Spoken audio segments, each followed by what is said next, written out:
The crimson warning lights bathed the Velian Council chamber in an eerie glow as another dot vanished from the three-dimensional star map floating in the center of the room. Commander Thexeare's translucent crystalline body shimmered with fear as she watched the Kepler-7 system go completely dark. 20 billion souls, gone in less than 6 hours. That's the 5th system this week, whispered her aide, Officer Veltron, his voice barely audible over the chaos erupting around them.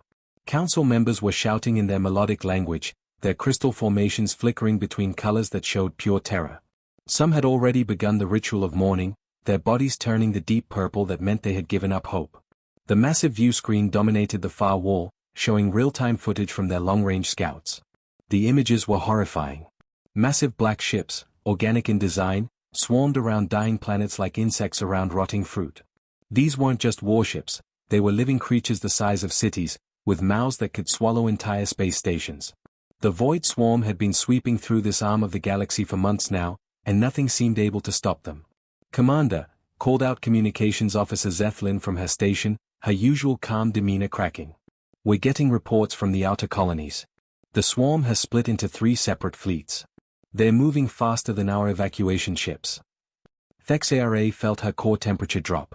The Velian Republic had always been a peaceful civilization. For over 1,000 years, they had focused on art, science, and philosophy. Their ships were designed for exploration and trade, not war. Their weapons were mining lasers and asteroid cutters, useless against the organic armor of the swarm creatures. "What about the Galactic Council?" she asked desperately. "Surely the Altrian Empire or the Nexus Federation will send help." Veltron's form dimmed. "The Altarians are fortifying their core worlds. The Nexus claims they need all their ships to protect their own borders. The Kethmari won't even respond to our messages anymore." The truth hung in the air like a toxic cloud. The galaxy's major powers were abandoning them. The Velian Republic, with its peaceful ways and advanced technology, was being left to die because they had never bothered to build weapons of war. Another alert chimed, and a new voice filled the chamber. It was Captain Raydal of the cargo vessel Crystal Wing, one of their fastest ships. His transmission was breaking up, filled with static and the sound of energy weapons firing. "Council, under attack. They came out of nowhere, ships the size of moons. Oh gods, they're eating the hull, they're actually eating." The transmission cut to static. Thexeare closed her optical sensors and made the hardest decision of her life. "Open all communication channels," she ordered. "Broadcast on every frequency we know." "All channels open, Commander." She took a deep breath and spoke into the void. "Mayday, Mayday.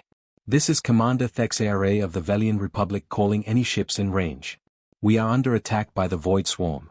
Our colonies are falling. We are a peaceful people with no military capability. Please, anyone who can hear this, we need immediate assistance. We can offer advanced technology, rare minerals, anything you want. Please help us."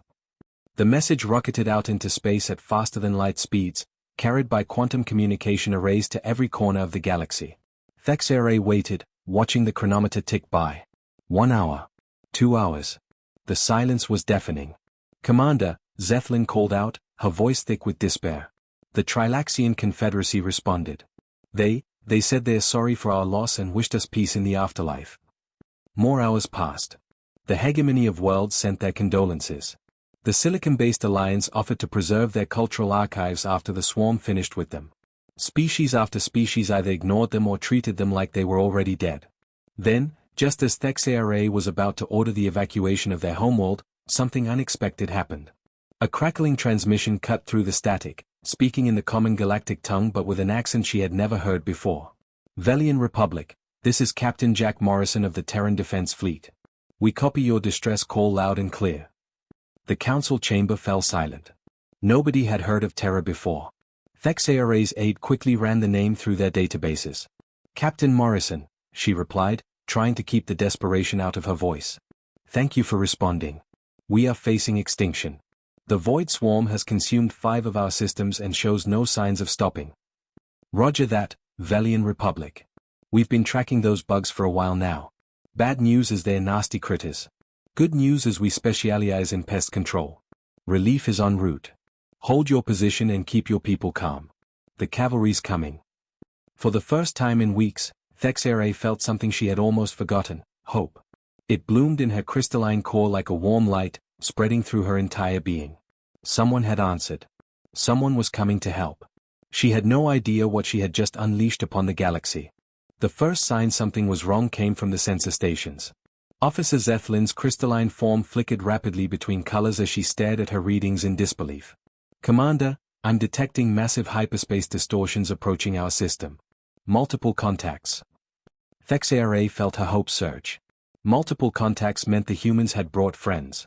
Perhaps a small coalition of species had decided to help after all. She activated the main view screen, expecting to see a modest rescue fleet dropping out of hyperspace. Nothing could have prepared her for what actually emerged. Space itself seemed to tear apart like wet paper as the first human vessel materialized. It was enormous, easily twice the size of the largest Velian exploration ship. Its hull was a dark gray metal that seemed to absorb light rather than reflect it, and strange geometric patterns covered its surface like scars. Weapon ports dotted every visible surface, some so large they could have swallowed a Velian shuttle whole. But that was just the beginning. More ships appeared. And more. And more. The space around Velia Prime filled with human warships of every conceivable size and design. Massive dreadnoughts that looked like flying fortresses, their hulls bristling with weapon arrays that defied classification. Sleek destroyers that moved through space like predatory fish, their engines glowing with an eerie blue light that hurt to look at directly. Carrier vessels so large they had their own gravity wells, with launch bays that could house entire fleets. "By the crystal gods," whispered Veltron, his voice barely audible. "How many are there?" Zethlyn's hands trembled as she worked her console. 312 confirmed contacts, Commander. And they're still coming through. The human fleet arranged itself in a formation that was both beautiful and terrifying. Each ship knew exactly where to go, moving with precision that suggested countless hours of drill and practice. These weren't explorers or merchants. These were warriors, and they had clearly done this many times before. The flagship was a monster of engineering that dwarfed everything else in the system. It was shaped like a massive spearhead, with hull plating that seemed to shift and move in the light. Strange symbols were carved into its sides, not painted or projected, but actually carved into what looked like armor plating thicker than most buildings. "Velian Command," came a voice through the communication array, speaking in the common galactic tongue with a strange accent that made the words sound almost musical. "This is Admiral Tom Bradley aboard the TDF Retribution. Sorry we're late, had to gather the boys from the outer colonies. We brought the whole 7th Fleet. Should be enough to handle your pest problem." Thexere found her voice, though it came out higher than she intended. "Admiral Bradley, this is incredible. We weren't expecting such a large response." Large response. The human's voice carried what sounded like genuine surprise. This is just one of our standard battle groups. We figured better safe than sorry when dealing with the swarm." Veltron was frantically working at his station, accessing the galactic database. His form suddenly went completely transparent, the Velian equivalent of turning pale. "Commander," he whispered urgently, "I've checked the galactic database. These humans, they're from Sol 3. It's classified as a Class 12 Deathworld." Thexara felt her core temperature drop several degrees. Class 12 Deathworlds were considered uninhabitable by every known species. The gravity alone should have crushed any carbon-based lifeform, not to mention the toxic atmosphere, dangerous weather patterns, and the fact that most Class 12 worlds were covered in predatory species that could kill with a casual touch. "That's impossible," she said. "Nothing can survive on a Class 12 world." Through the comm channel, they could hear Admiral Bradley chuckling. It was a warm, friendly sound that somehow made everything more terrifying. "Don't worry, folks. We'll have this cleaned up in no time. Just sit back and watch the fireworks." More information flooded in from their sensors. The human ships weren't just large, they were armed with weapons that registered as completely unknown to Velian science. Energy signatures that peaked off their instruments. Projectile weapons that seemed to violate several laws of physics. And strangest of all, some of the ships appeared to be carrying what looked like asteroids in their cargo bays.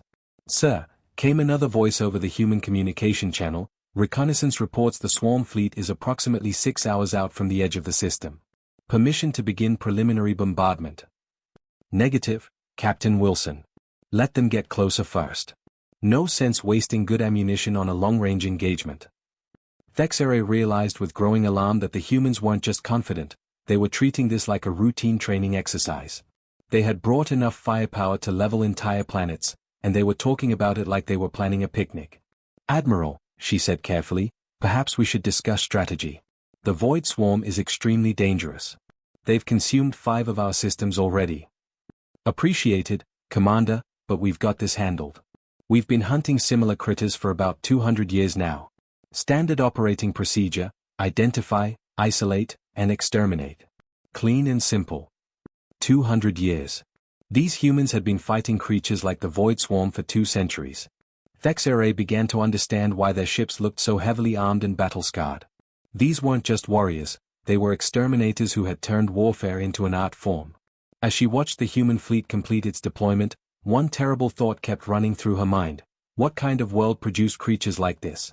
The attack began 6 hours earlier than anyone expected. Thexere was still trying to process the sheer size of the human fleet when alarms started blaring across the Velian command center. The Void Swarm had arrived at the edge of their system, and instead of taking defensive positions as she had assumed, the human ships were already moving. "All vessels, this is Admiral Bradley," came the calm voice over the communication channels. "Operation Bug Hunt is a go. Remember, people, we're not here to drive them off. We're here to make sure they never bother anyone again." What followed defied everything Thexere thought she knew about space warfare. The human fleet didn't form defensive lines or wait for the enemy to approach. Instead, they accelerated directly toward the incoming swarm with engines blazing so bright they lit up the entire system like a second sun. "This is Colonel Mike Stevens leading Strike Group Alpha," came a cheerful voice that sounded like he was announcing a sports match rather than a battle. "Target-rich environment, boys. I count at least 200 of the ugly things. Remember the rules, no bug goes home alive." The first contact was spectacular and horrifying. The lead swarm vessel was a living creature the size of a small moon, its organic hull covered in what looked like millions of gnashing teeth. It opened fire with bioplasma weapons that had melted through Velian shields like they were made of paper. The human response was immediate and overwhelming. 3 dreadnoughts focused their main guns on the creature's center mass, firing weapons that created tears in space itself. The bioplasma that had seemed so terrifying simply vanished as it hit some kind of energy field surrounding the human ships. "Contact, contact," came an excited voice from one of the human vessels. "These things are even uglier up close. Weapons free, people." What happened next would haunt Thexere's dreams for years to come. The humans didn't just destroy the swarm creatures, they tore them apart with surgical precision. Their weapons seemed specifically designed to cause maximum damage to organic targets. Energy beams that literally cooked the creatures from the inside out. Projectile weapons that fired what looked like miniature suns, exploding inside the swarm ships and turning them into expanding clouds of superheated gas. But the real horror began when the human boarding parties got involved. "Boarding pods away," came the voice of someone called Lieutenant Commander Roberts. "Marines, you know the drill. Clear every compartment, check every corner. If it moves and it's not human, kill it." Thexere watched through her senses as small human craft attached themselves to the swarm vessels like parasites. But instead of being consumed, they began boring through the organic hulls with some kind of cutting beam. Within minutes, human soldiers were inside the living ships, and the screaming began. "Contact front. These things are ugly as sin." The voice belonged to someone called Sergeant Davis, and he sounded genuinely excited. "Johnson, bring up the heavy flamer. Time to clean house." The communications channel filled with sounds that made Thexere's crystalline form shudder. The humans weren't just fighting, they were enjoying it. She could hear laughter mixed in with the weapon fire, jokes being made as they systematically exterminated every living thing they found. "Got a nest of little ones over here," called out Private Anderson. "Anyone got a grenade? These things breed faster than rabbits on Earth." "Off," Thexere whispered to herself. These monsters came from a place called Earth. The slaughter continued for hours. The humans moved through the swarm fleet like a plague, destroying everything they touched. Their ships coordinated with terrifying efficiency, cutting off escape routes and herding the surviving swarm vessels into kill zones where they could be eliminated more easily. What truly horrified Thexere was the systematic nature of it all. The humans weren't content with just destroying the swarm's warships. They hunted down the support vessels, the breeding ships, even the tiny escape pods that were desperately trying to flee the system. "Admiral Bradley," she finally managed to say through the communication channel, her voice shaking. "Please, some of those smaller vessels might contain non-combatants. Perhaps we could show mercy?" The channel went quiet for a moment. When Admiral Bradley responded, his voice had lost all its earlier warmth. With respect, we've seen what happens when you leave survivors. Back home on Earth, We learned a long time ago that when you're dealing with a species like this, you finish the job properly. These bugs won't be bothering anyone ever again. But surely some of them could be reasoned with. Commander, interrupted Colonel Stevens, these things ate 20 billion of your people. They're not interested in reasoning. They're a plague, and we're the cure. Through her senses, Thexara watched as human ships pursued fleeing swarm vessels to the edge of the system and beyond. Every single one was hunted down and destroyed. No quarter given, no mercy shown, no survivors left to carry word of defeat back to the greater swarm. The battle lasted 18 hours. When it was over, there wasn't a single void swarm creature left alive in the Velian system. The space around their homeworld was filled with debris and the slowly cooling remains of what had once been a fleet capable of consuming entire worlds. And through it all, the humans had been singing. The moment the last swarm vessel in Velian space was destroyed, Thexara assumed the nightmare was over. The humans had saved her people, and surely now they would return to wherever they came from. She was wrong. Admiral Bradley, she called over the communication channel, we cannot thank you enough for your assistance. The threat has been eliminated. Negative, Commander, came the reply, and there was something cold in the human's voice now. The immediate threat has been neutralized. But these things didn't just appear in your system out of nowhere. They came from somewhere, and that somewhere is still out there. Thexara felt her crystalline form dim with confusion. But surely they'll retreat now? They've suffered massive losses. That's exactly why we can't let them retreat. Wounded animals are the most dangerous kind. What happened next would become legend across the galaxy. Instead of returning home, the human fleet split into hunting groups and began pursuing the scattered remains of the void swarm across 3 entire star systems. It wasn't a retreat they were orchestrating, it was a systematic extermination campaign. This is Lieutenant Colonel Paul Harrison leading Hunter Group Bravo, came a voice over the tactical channel. We've tracked a cluster of swarm vessels to the Kepler Nebula. They're trying to hide in the gas clouds. The chase had been going on for 6 days now.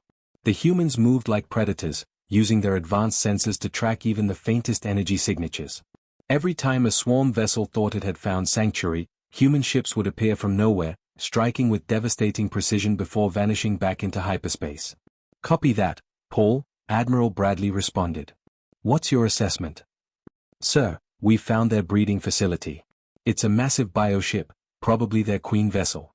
Things the size of a small planet, and it's pumping out new swarm creatures by the thousands. Through the long-range sensors, Thexara could see what the humans were talking about. Deep in the swirling gases of the Kepler Nebula, a monstrous organic structure pulsed with sickly light. It was constantly spawning smaller vessels, new swarm creatures being born to replace the ones that had been destroyed. This is Bravo Team, Harrison continued, and now his voice carried the same cold professionalism that all the humans seemed to adopt when discussing extermination. Requesting permission to go nuclear. We need to make sure nothing grows back from this thing. Thexara's sensors detected massive energy signatures as the human ships prepared weapons she couldn't even identify. These weren't the conventional plasma cannons or particle beams used by most galactic civilizations. These were something far more destructive. Permission granted, came Admiral Bradley's calm response. Use the big ones, Paul. Make sure nothing grows back.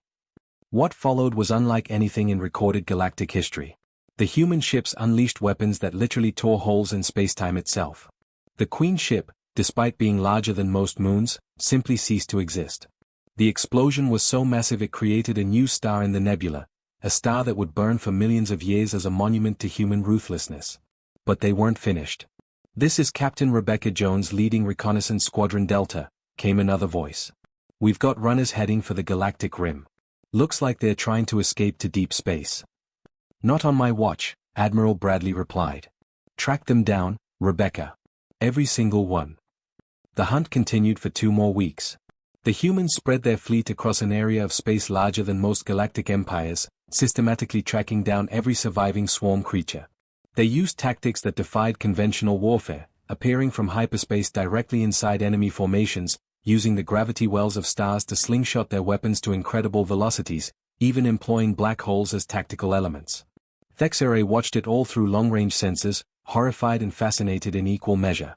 The humans hunted with methodical precision that was both beautiful and terrifying. Every swarm nest world burned under weapons that turned entire planets into expanding clouds of superheated plasma. Every hive ship was reduced to atoms by devices that seemed to unravel matter at the molecular level. "Admiral," she finally managed to say, "surely some mercy could be shown? This level of destruction seems excessive." Admiral Bradley's response came after a long pause, and when he spoke, his voice carried the weight of experience that chilled her to her core. "Commander, let me tell you something about pest control.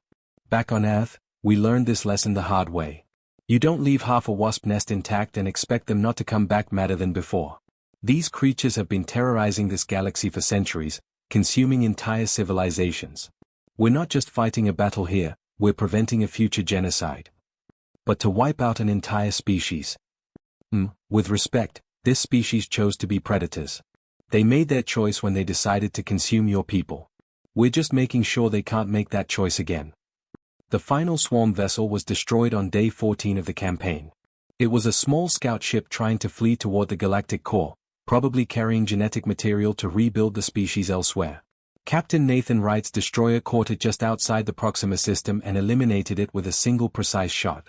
Within 2 weeks, a species that had terrorized the galaxy for centuries was extinct.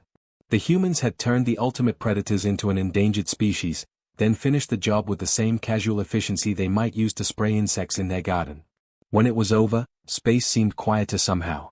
The constant background fear that had gripped the galaxy was gone, replaced by something else entirely, a dawning realization of what humanity was capable of when properly motivated. 3 days after the last void swarm creature died screaming in the vacuum of space, the human fleet began gathering around Velia Prime for departure. Thexere watched from her command center as the massive warships formed up in perfect formation, their dark hulls still bearing scorch marks from the recent battles. She should have felt relieved. The nightmare was over, her people were safe, and the galaxy's most feared predators were extinct. Instead, she felt something she had never experienced before, the fear that came from being protected by something infinitely more dangerous than the thing you had been protected from. "Velian Command, this is Admiral Bradley," came the familiar voice that had become both comfort and terror over the past few weeks. "We're preparing to head back to our patrol sectors. Been away from home too long, and the missus gets cranky when I'm late for dinner." The casual way he spoke about returning to normal life after committing genocide was perhaps the most unsettling thing of all. These humans had just wiped out an entire species that had terrorized the galaxy for centuries, and they were talking about it like they had finished mowing their lawn. "However," Admiral Bradley continued, "we're not going to leave you folks completely unprotected. We'll be leaving Battle Group Echo here as a peacekeeping force. Just 50 ships or so to keep an eye on things. Consider it a friendship gesture." 50 ships. Thexere felt her crystalline form flicker between colors as the full implication hit her. What humans considered a small peacekeeping force was larger than the entire combined fleet of most galactic civilizations. Each of those 50 ships could probably level a planet on its own. "That's very generous, Admiral," she managed to say, her voice barely steady. "But surely such a large force isn't necessary now that the swarm is gone." Space is a dangerous place. You never know what might crawl out of the dark between the stars. Better to be prepared." The garrison fleet that stayed behind was a collection of vessels that defied easy classification. The flagship was a heavy cruiser called the TDF Vigilant, commanded by someone called Captain Lisa Morgan. Unlike the massive dreadnoughts that were departing, this ship was sleek and predatory, built for speed and overwhelming firepower rather than simply overwhelming size. Captain Morgan requested a face-to-face meeting with the Velian Council, arriving in a small shuttle that looked more like a weapon than a transport. When she stepped out, Thexere was surprised to see that humans looked almost fragile compared to their ships. Captain Morgan was tall and lean, with short dark hair and eyes that seemed to take in everything at once. "Don't worry," Captain Morgan said, and her smile was warm and friendly in a way that somehow made everything worse. "We'll keep the neighborhood safe. If anything else bothers you, just give us a call. We love a good fight." The casual way she said it, as if the complete extinction of a galactic threat had been entertainment rather than warfare, sent chills through every member of the Velian Council. As the main human fleet prepared to depart, Admiral Bradley sent one final message. "It's been a pleasure working with you folks. Your people are good people, and good people deserve to live in peace. Anyone who tries to change that will have to answer to the Terran Defense Fleet. And trust me, that's not a conversation they'll enjoy." The massive fleet vanished into hyperspace with a series of reality-tearing flashes that lit up half the system. In moments, over 250 of the most powerful warships ever built simply ceased to exist in local space, leaving only the 50-ship garrison behind. That evening, Thexera called an emergency session of the Velian Council. The great chamber that had once been filled with panic and despair was now eerily quiet. Every council member understood what they had witnessed, and what it meant for the future. "We need to pass a resolution," Thexera said, her voice carrying across the crystal chamber. Resolution 001 of the post-swarm era. Under no circumstances will the Velian Republic ever send another general distress call into space. The vote was unanimous. Over the following months, word of what had happened in the Velian system spread throughout the galaxy. The story grew with each telling, but the core message remained the same. Somewhere in the remote spiral arms lived a species that had turned warfare into an art form. They came from a world so hostile that it had forged them into living weapons. And when they offered to help, they didn't just solve your problem, they eliminated it so completely that it became a cautionary tale. The Ultrian Empire quietly began reinforcing their border defenses, not against external threats, but against the possibility that they might someday need to call these humans for help. The Nexus Federation started a secret research project to locate Earth and understand what kind of world could produce such creatures. The Kethmari, who had ignored the Velian distress call entirely, began composing formal apologies just in case. New phrases entered galactic common language. "Don't make me call the humans" became a threat that could end disputes across multiple star systems. Human-level overkill became the standard term for using excessive force to ensure a problem never returned. And in the Velian system, 50 human warships patrolled the outer boundaries, their crews humming cheerful Earth songs as they went about the business of keeping the peace through overwhelming deterrence. Thexera had learned the most important lesson in galactic politics: when Deathworlders offer to help, they don't solve your problem. They make sure it never existed in the first place. *The E&D*.